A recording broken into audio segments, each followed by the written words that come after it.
प्यारे दोस्तों, एक मर्तबा एक औरत प्यारे नबी हुजूर सल्लल्लाहु अलैहि वसल्लम की बारगाह में हाजिर हुई और उस औरत ने एक ऐसा सवाल किया जिस सवाल की वजह से वहाँ पर मौजूद सभी लोगों ने अपना चेहरा छुपा लिया, क्योंकि उन्हें हया आ गई, ये शर्म आ गई। ये सवाल क्या था? उस औरत ने आकर कहा, या रसूलल्लाह सल्लल्लाहु अलैहि वसल्लम, मेरे माँ बाप आप पर कुर्बान, क्या औरतों को हैज़ होता है? जब उसने सवाल किया तो उस सवाल को उस वक्त के दौर में अच्छा नहीं समझते थे, यानी कि इस सवाल को कोई पूछा नहीं जाता था। इसी के बायस लोगों को शर्मिंदगी हुई, उनको शर्मिंदगी समझा जाता था। लिहाजा नबी करीम सल्लल्लाहु अलैहि वसल्लम ने इस भरम को तोड़ते हुए उस औरत के सवाल का जवाब दिया और कहा, हाँ, औरत को हैज़ होता है। अब इससे ये पता चलता है कि इस्लाम के अंदर ऐसे सवालात करना जिनका ताल्लुक डायरेक्टली या इनडायरेक्टली किसी जिस्मानी कैफियत से हो, उनके पूछने में शर्म या आड़ नहीं करनी चाहिए, क्योंकि शर्म या आड़ के चक्कर में बाज़ दफ़ा आप बहुत सी ऐसी नेमतों से महरूम हो जाते हैं जिनका आपको सवाब मिलना होता है। क्या जुमे के दिन जिमा करने की भी फजीलत है? ये एक ऐसा ही सवाल है जो कि अक्सर औकात पूछा नहीं जाता, लेकिन ये पूछा जाना चाहिए। इसका जवाब क्या है? उलमा इस हवाले से क्या फरमाते हैं और अहादीस में इसके हवाले से क्या बयान आता है, आज की इस इंफॉर्मेटिव वीडियो में हम आपको बताते हैं। इसलिए अगर आपने अभी तक हमारे यूट्यूब चैनल को सब्सक्राइब नहीं किया तो अभी सब्सक्राइब करें, साथ लगे बेल नोटिफिकेशन पर जरूर प्रेस करें ताकि लेटेस्ट अपलोड होने वाली हमारी वीडियोस का नोटिफिकेशन बर वक्त आप तक पहुंचता रहे। प्यारे दोस्तों, लोगों में ये बात बड़ी मशहूर है कि जुमे के दिन बीवी से हम बिस्तरी करने की कोई ख़ास अहमियत है। हालांकि इस बात की कोई अहमियत नहीं, लेकिन इनसे मुताल्लिक एक रिवायत जिक्र की जाती है और वो रिवायत ये है। हज़रत अबू हुरैरा रज़ियल्लाहु ताला अन्हु से रिवायत है, उन्होंने कहा, रसूल करीम सल्लल्लाहु अलैहि वसल्लम ने फरमाया कि तुम में से कोई आजिज़ आ गया है कि वो अपनी बीवी से हर जुमे को हम बिस्तरी करे, उसके लिए वो अजर है। एक अजर वो उसका अपने गुस्ल करने का और दूसरा उसकी बीवी के गुस्ल करने का। रसूल करीम सल्लल्लाहु अलैहि वसल्लम ने इरशाद फरमाया, इस हदीस के मुताबिक जो शख्स जुमे के दिन जनाबत के गुस्ल के तरीके एहतमाम के साथ गुस्ल करता है और फिर पहली फुर्सत में मस्जिद जाता है तो गोया उसने अल्लाह की खुशनूदी के लिए ऊँटनी की कुर्बानी कर दी। इसी तरीके से जो दूसरी फुर्सत में मस्जिद को जाता है गोया उसने बैल की कुर्बानी दे दी। जो तीसरी फुर्सत में मस्जिद जाता है गोया उसने मीढ़ा कुर्बान किया। जो चौथी फुर्सत में जाता है गोया उसने मुर्गी कुर्बान की। और जो पांचवी फुर्सत में जाता है गोया उसने अंडे से खुदा की खुशनुदी हासिल की है। फिर जब इमाम खुतबे के लिए निकल आता है तो फरिश्ते खुतबे में शरीक होकर खुतबा सुनने लगते हैं। इस हदीस के मुतालिक कहा जाता है कि इसमें गुस्ले जनाबत का जिक्र है और गुस्ले जनाबत जिमा के बाद ही होता है, इसलिए यह हदीस जुमे के दिन बीवी से हम बिस्तरी करने की दलील है। हमारा एक ज़ाती ख्याल है कि यहाँ गुस्ले जनाबत से मुराद कामिल गुस्ल है और इसीलिए कोई शख्स ये करता है, यानी वो जिमा करने की ताकत रखता है तो उसको ज़रूर करना चाहिए, और अगर ताकत नहीं रखता तो अल्लाह ताला किसी शख्स पर वो बोझ डालता ही नहीं जो कि वो उठाने के काबिल ना हो।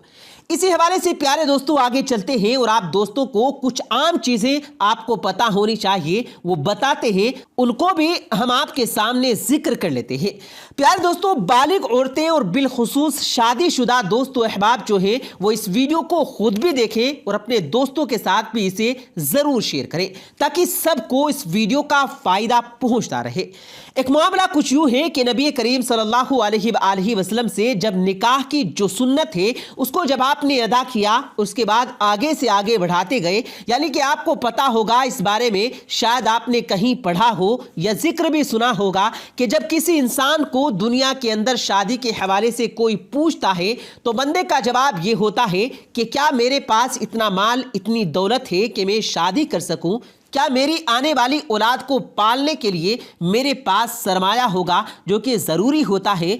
इस तरह के जो सवालात हैं उनका जवाब भी बड़ा अहम होता है।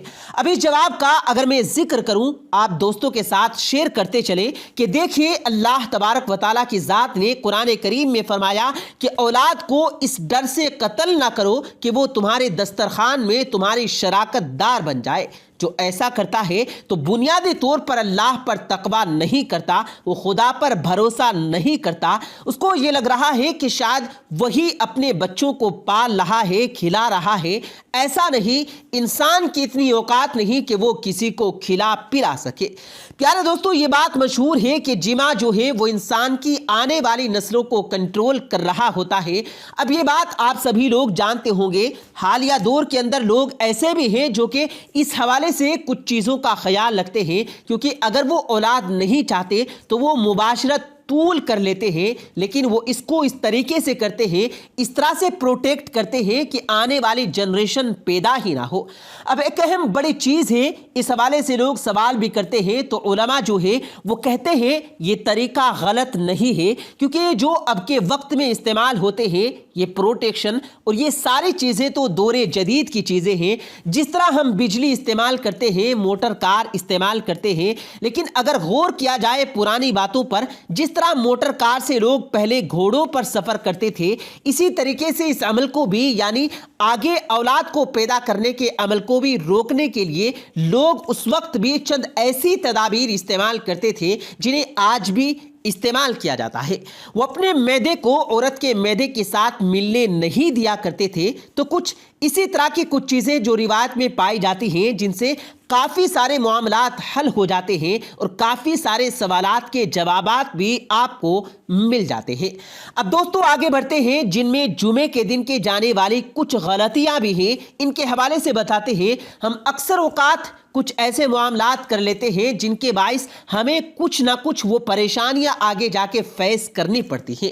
سیدنا عبداللہ عمر رضی اللہ تعالی عنہ اور سیدنا ابو ہریرہ رضی اللہ تعالی عنہ نے ایک حدیث بیان کی، جس میں نبی کریم صلی اللہ علیہ وآلہ وسلم سے سنا، آپ اپنی لکڑیوں کے منبر سے فرما رہے تھے کہ اے لوگو، جمعہ چھوڑنے سے باز آ جاؤ، اللہ تبارک و تعالیٰ ان کے دلوں پر مہر لگا دے گا کہ وہ غافلوں میں سے ہو جائیں گے۔ یعنی اگر جمعے کی نماز چھوڑتے ہیں تو آپ کے لیے بھی وعید ہے، آپ جمعے کی نماز ہرگز مت چھوڑیے، ورنہ آپ کے سینوں پر مہر لگا دی جائے گی۔ سیدنا ابو ہریرہ رضی اللہ تعالیٰ عنہ روایت کرتے ہیں کہ نبی کریم صلی اللہ علیہ وآلہ وسلم نے ارشاد فرمایا کہ جمعے والے دن آتا ہے تو فرشتہ مسجد کے دروازے پر رک کر مسجد میں آنے جانے والوں کے نام لکھتے ہیں۔ سب سے پہلے آنے والے کا نام اونٹ کی قربانی دینے والے کے حصے میں لکھا جاتا ہے، اس کے بعد آنے والے کو بیل کی قربانی کی طرح، اسی طرح سے پہلے بھی حدیث بیان کی، بالکل اسی طرح، یعنی جو جتنا لیٹ آتا ہے اس کا ثواب کا درجہ بھی اتنا ہی کم ہو جاتا ہے۔ تو پیارے دوستو، کوشش کریں کہ جلد از جلد آپ جمعے کی نماز کے لیے مسجد میں فوراً تشریف لے جائیں، تاکہ آپ مکمل ثواب کے حقدار بن سکیں۔ اللہ تبارک و تعالیٰ سے دعا ہے کہ اللہ تبارک و تعالیٰ ہم سب کو جمعے کی ادائیگی صحیح طریقے سے ادا کرنے کی توفیق دے۔ آمین ثم آمین۔